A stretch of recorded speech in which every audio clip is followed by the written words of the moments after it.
And from local news to HGTV, Joan Steffend has been on TV for years. Now she's out with her first book, all about rediscovering yourself and finding joy.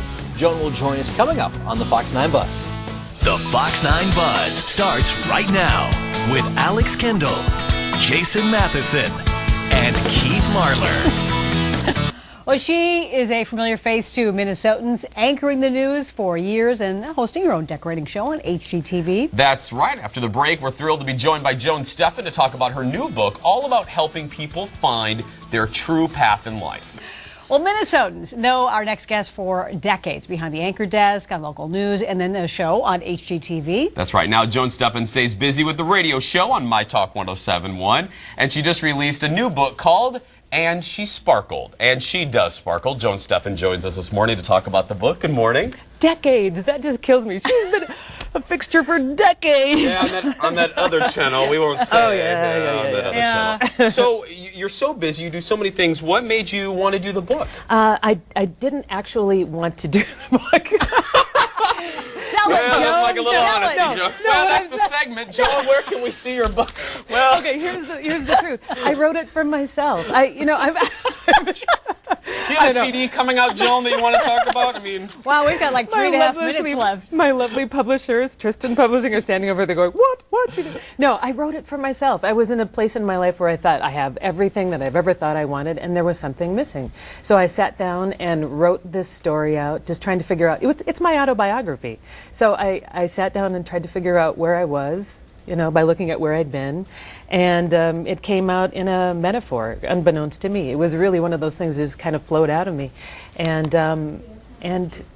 here it is. It fell into the laps of Tristan Publishing, and they liked it. Here we are. Yeah. The first thing I thought of when I was looking through the book was initially I thought it was a kid's book. Mm-hmm. That because the illustrations and it's so happy, and it's initially it seems like it could be a kid's book, but as you go through and you realize that what you've put here on paper is a transformation of yourself in how maybe you thought you should be in life, and you decided a while ago that, what, person I want to be is that child that I keep denying over the years. Right. And when I say child, I mean just, like your essence, who you are. It's what you say at the end of your radio show every day. You got to be who you are. And I think the world tends to tell you, you really should be somebody else, and try to be happy with that. And the book is my response to that. It's like we're born perfect, unique, loving individuals, and then we tend to listen to stories that say, you have to be this, you can't be that. You let others define you. Right, right. Did you have a moment where it kind of gelled? Because, we've watched you for years, and you've always seemed like you've had it going on. But was there an age, was there something that made you just realize, okay, now I get it. This is, I'm on the right track. I think I would love to have a moment, like a lightning bolt moment, but it was just evolutionary and kind of cyclical, where you'd go, okay, I get it now. And then you go into another kind of learning curve, and then you come back and go, okay, now I have it. And, so to me, it's been more of an evolutionary tale. But I just am feeling so plugged into my life now, and I feel like I spent a lot of years going, is this it? Is this all there is? Even though I'm looking at this fabulous life, and now I feel like, this is life. This is what I want to live. Even though you said there wasn't that crisp, clear moment, was there a time when you made that transition from news to doing a decorating show that people kind of went, well, you're a news person. You don't do a decorating show. Right. Was that the first time that maybe it hit you like, well, but there are many sides of me that people don't know? Yeah. I look back and I see that I've done that all along in my life, where there have been moments when that little girl comes out and says, nope, you need to do something else. And so I ended up quitting Care 11, and people were horrified. They thought I was making the worst mistake ever. And then I went to Home and Garden, and things blossomed. And then there was a moment where I thought, nope, there's something else for me out there.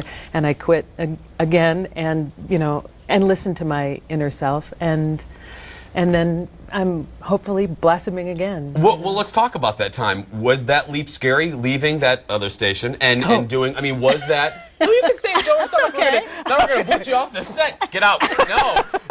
But was that scary? Because a lot of people obviously know you from Care. Was that time period, because it's a great job. Yeah. You come into, golden handcuffs. it's a great opportunity. Yeah. Was that frightening? Yes. And if so, what did you learn from that leap? You know what? It was sometimes frightening, but it was one of those moments where I felt so connected to who I was and what I needed to do that I leapt anyway. You know, I had faith because the feeling was so strong inside of me. But yeah, I had people. I had like you know, people bagging my groceries, going, "What are you doing? Why are you leaving that?" Because And you know you're in trouble when Betty at lunch is criticizing you. right. But you know, if you're being held by money and not by passion, then it's just not good enough for me. Well, let's face it, people that have done well in life, is you know, their aspirations it come from what gives them the most joy, and that really you have to follow what your passion is. And once your passion maybe burns out, or there's been a burning passion all along that you haven't fulfilled, that's what makes people successciul. Yeah. Yeah, and this is my burning passion, I have to say. I mean, that's part of what makes Joan, me... you didn't sell that at the beginning, saying you were forced to write the book. I gotta tell you. I'm sorry.